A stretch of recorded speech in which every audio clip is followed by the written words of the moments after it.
Ah, welcome back, good looking. It's been a while since I've seen you. I guess that means that life's been going too well. Or too bad. That bar stool's been missing you this week. Hardly anyone ever wants to sit in the direct middle like you do. Well, fine. It wasn't just the stool who missed you. I've missed you too. The tangents of your day-to-day life never fail to make me smile. They're the highlight of my week, and that's coming from a bartender. Go ahead and take a seat. Get cozy, settle in, and I'll prepare your usual. You can tell me all about what you've been up to. I expect some dazzlingly wild stories after this long, and you wouldn't want to disappoint your friendly bartender, would you? Excellent. I'm all ears.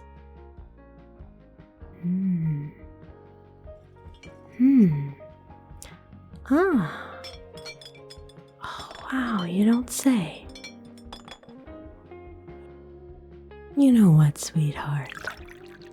Plenty of people come in here to drink for no deeper reason than the drink itself, but the majority have incredibly sad stuff that they're dealing with.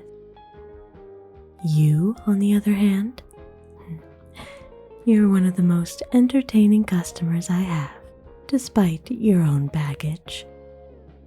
You don't need the alcohol to get through anything. You drink for fun, but it's not like you needed to start spouting the crazy stories about your job and your home life. If I could wave a magic wand and have anything, I'd wish for all my customers to be as entertaining as you are. Another?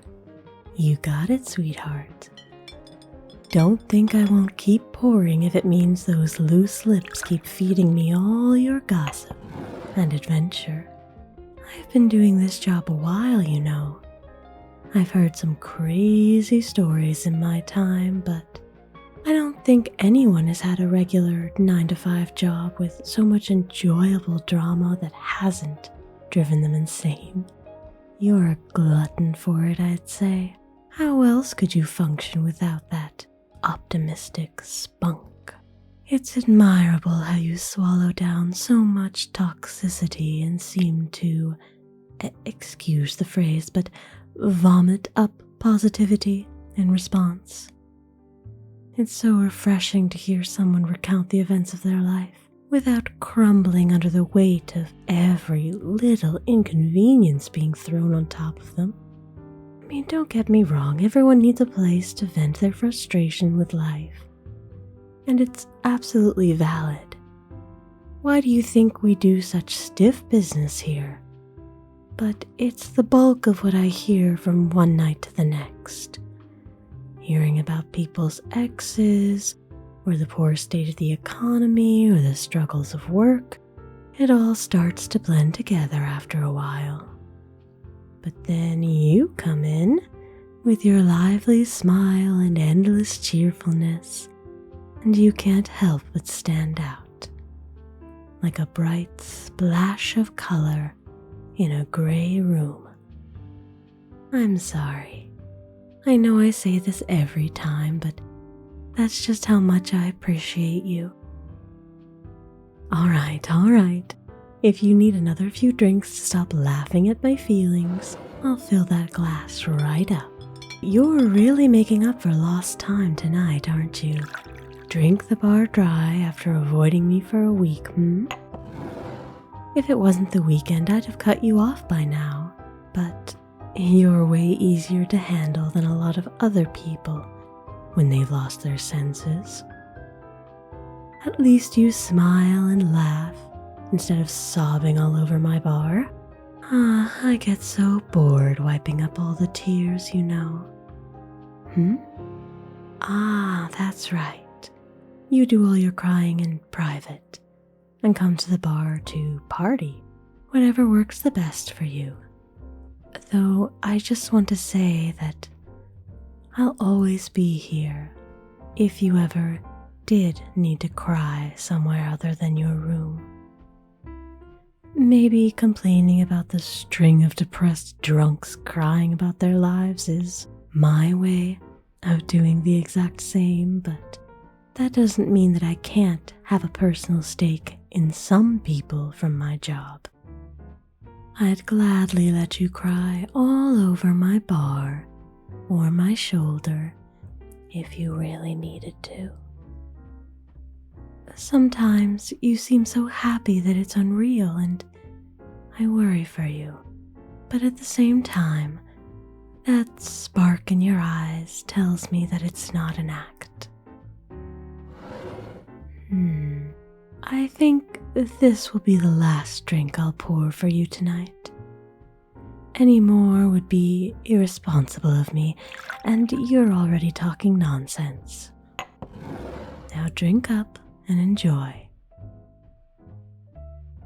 This might be intensely unprofessional of me to say, but you're really cute when you're intoxicated. No, I'm serious. I'm used to watery-eyed, stuffy-nosed men or giggling women with smeared layers of makeup, but you take it gracefully. Those cheeks get such an adorable pink flush. Your eyes seem to sparkle more than usual, and that smile never loses its genuine charm. It helps that you don't try to get up and dance around or bother other patrons.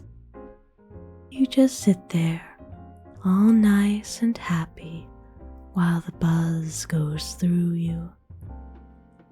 Even when you're over the edge like this, and barely comprehending what I'm saying, at least you're fairly quiet and easy to handle. You don't even know how tempting you look when you get like this, do you? That sweet vulnerability mixed with your beautiful face and lowered inhibitions. You should be careful, even in an area as tame as this, sweetheart. Some might call you alluring at the most sober of times, and nearly irresistible when you're so helpless. I feel like you're more responsible than this usually, but you're an adult, and if you wish to drink so much and transform into this delicate yet enticing beauty, I can't really complain about bearing witness to such a sight. But don't you worry, I'll look after you and keep you safe. I know that I tease you a lot, call you sweet little nicknames, and casually tell you you're cute, but it's not all flattery. I really think you're an amazing person and a very beautiful one, both in looks and in spirit. Makes me wish that I could have met you as a fellow patron rather than a bartender. But I don't really know if I'd have the courage to talk to you without the excuse, to be honest. It's easy to talk to people when it's your job, as opposed to coming up with an icebreaker to hopefully strike up a conversation. I have a bit of an advantage, getting to talk to you regularly with no pretext but casual, friendly service.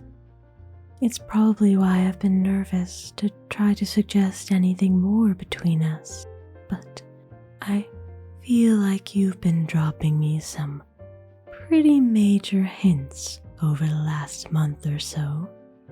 I've seen enough people hitting on each other in a flirty sense, as well as a brawling one, while working here. I know what it looks like, when interest shifts from casual to romantic.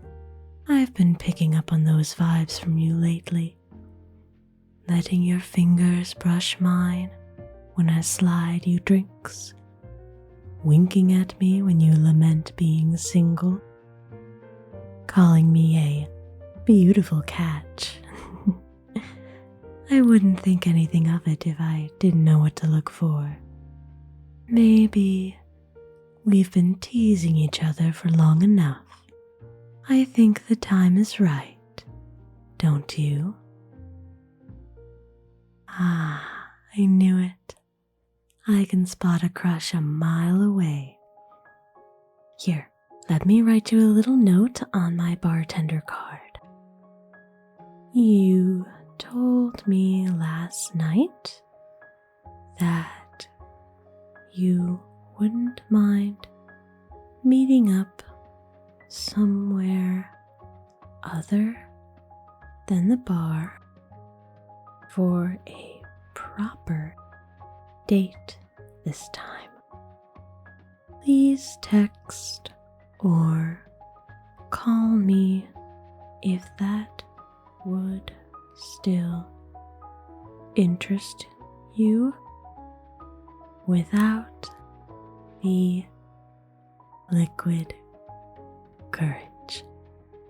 There, I'll put a little heart at the end with my phone number too, just in case you need it to be clearer for you when you sober up. There you go. I'll just tuck that right into your pocket for you. Now, I said that I'd keep you safe and take care of you, and I will. Starting with this glass of water. Drink all of it, okay? I'm gonna call you an Uber since I'm pretty sure you took one to get here, right? Very good. Just sit tight for me, and I'll make the call. Go home, get some sleep, and I'll hope to hear from you soon, alright? That's my good girl. I can't wait to talk to you off the clock.